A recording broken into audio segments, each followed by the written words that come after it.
Y del otro lado de la moneda, cuando llaman al papá y le dicen, mire, su hijo está siendo un matoneador, su hijo es el agresor, su hijo está haciendo bullying, ¿qué actitud tomar en ese momento? Esa es una actitud más difícil todavía, porque ese niño agresor ha salido de ese entorno que es agresor. Y muchísimos padres del victimario, del agresor, fácilmente toman la defensiva y quieren minimizar el problema, quieren ridiculizar el problema, muchas veces poner abogado. Uno como padre de un niño agresor debe dar la cara, quizás es el momento de reflexionar por qué mi hijo es agresor, y lo ideal es pedir disculpas al agredido y también a la comunidad escolar.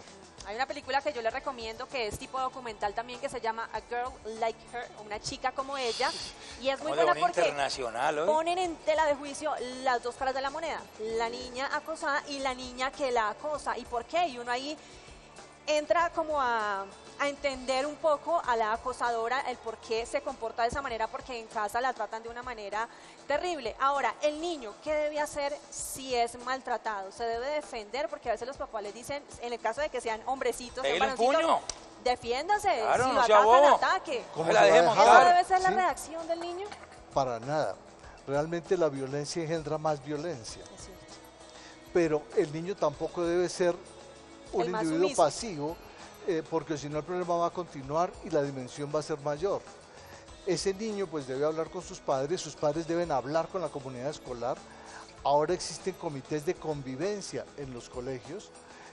Aún más, la ley ahora, llamémoslo así, nos da armas para combatir el matoneo. Entonces nuestra actitud debe ser proactiva, debemos enfrentar el problema.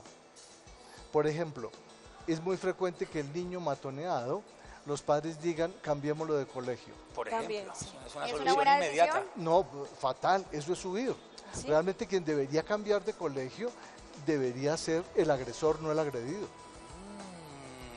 Entonces, debemos cambiar la actitud. Llamémoslo así, la tónica de la cultura actualmente es cero matoneo. Debemos ser sensibles aún con pequeñas manifestaciones de matoneo, por ejemplo, los apodos.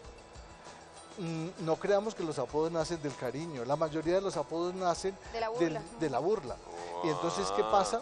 Que los otros se ríen a costa de mis lágrimas. Es el momento de romper ese círculo.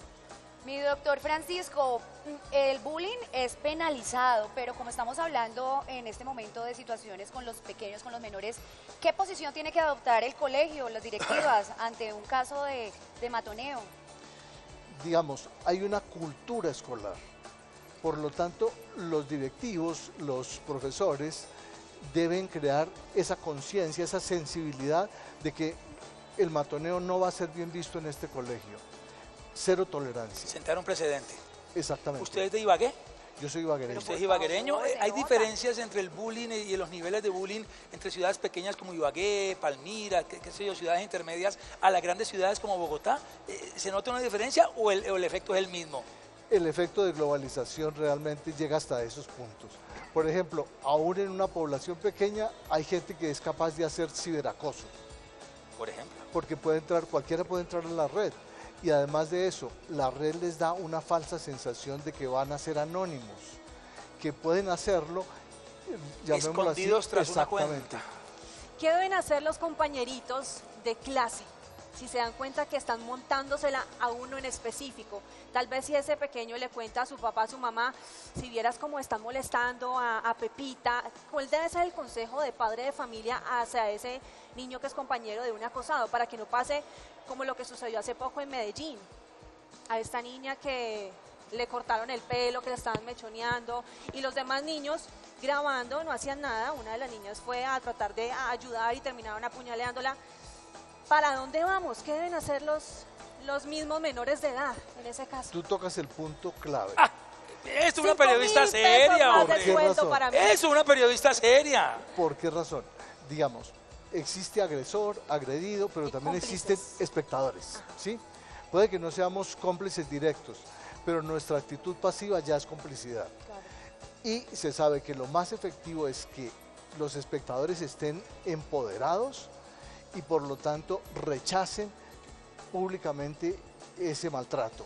Es decir, si alguien quiere burlarse de un niño, pero todo el grupo realmente rechaza la conducta, eso El va a acosador parar ahí. se ve disminuido Y porque lo nadie le está contrario, celebrando. Y lo contrario, si los espectadores es dele, acabe Sí. con él, entonces la acción va A ser a más aumentarse. fuerte todavía. El acoso sexual es parte del bullying. Es parte del un bullying, tipo de claro, bullying. claro. Hay muchos que dicen que no hay estudios que lo demuestren, pero las películas, la televisión, los pocos filtros en la música, niños pequeñitos de 4 años cantando vamos para el motel y estoy muy borracho y no puedo más, esas letras que son para adultos, ¿cómo manejarlo? ¿Cómo podemos blindar a un niño a que no escuche esta música si suena por todos lados, sin volvernos canzones? Sin llegar a censurar la música. Exacto. ¿Qué podemos hacer ahí para proteger los oíditos de los niños y que por lo menos lleguen hasta una edad adulta y ahí sí decidan qué escuchar o no? ¿Interesante? Muy interesante. Muchas gracias. Ah, Mil Y eso que pesos soy más de sueldo. dentista. Un autoaplauso. Muy buena pregunta. Yo que soy dentista, ¿eh? Muy bien, pero buen dentista. Odontólogo, mi amor. No, odontólogo no, dentista. Pero tampoco podemos, llamémoslo así, satanizar toda manifestación cultural. A eso me refiero. Se dice que lo importante es de que el niño sea resiliente. Es decir, nuestra cultura familiar debe hacer que el niño sea capaz de enfrentar la adversidad. Es decir, no nos vamos a esconder, no nos vamos a excluir de la sociedad. Nuestra actitud va a ser muy importante, pero también nuestro niño debe ser resiliente. ¿Qué es eso? Es la capacidad de resistir la adversidad. Sí. La resiliencia es como la cuchara que uno estira, ¿La quito? se deforma, pero cuando uno la suelta vuelve a su forma La original. capacidad de recuperarse. Exactamente. Bueno, hay preguntas en redes sociales. Bueno, vamos a hacer, los televidentes tienen la Aquí palabra. dice Sofía Castro en Instagram, legalmente, ¿qué puede hacer un padre si su hijo fue golpeado en el colegio?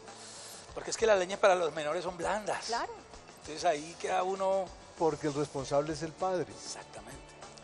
Pero existen mecanismos, está bienestar familiar, uno también puede poner una denuncia, puede haber una evaluación de medicina legal. Y eso da armas aún para tomar la vía, llamémoslo así, de entablar un O sea, proceso. el paso a un seguir juicio. sería ir de pronto a medicina legal, a bienestar bienestar familiar. Quizás el primer paso sea el comité de convivencia Comité de del colegio. convivencia. Primero. Y, Sí, y no hacer ir nada. instancia por instancia. Y distancia por Mi distancia. doctor, ¿dónde lo pueden conseguir los Colabórele al televidentes? doctor. No, yo estoy en todas las ¿Redes sociales. Estoy en Facebook, por ejemplo, con mi nombre completo. Francisco Leal. Tengo una página de los libros, www.franciscoleal.net, Perfecto. y allí van a encontrar no solamente este libro, sino los otros 19. Ah, son 20 libritos nomás. Sí, humildemente. Con la humildad que lo caracteriza. Escribe todos los días. Hay otras- Regalito, detallito de Ventura Centro Comercial pensado para ti. bueno. Esto para que escriba muchos libros más ahí a mano. Muchísimas gracias. Que tome un Muy cafecito. útil. Gracias, gracias. Y esta, la apreciada, la tan La querida, codiciada. la codiciada, Sobre todo, cobijita. la La presta. mantita. Préstela un ratico que está muerta de frío esta muchacha. No, Y un no, bravísimo no, para el no, doctor no. Francisco Leal.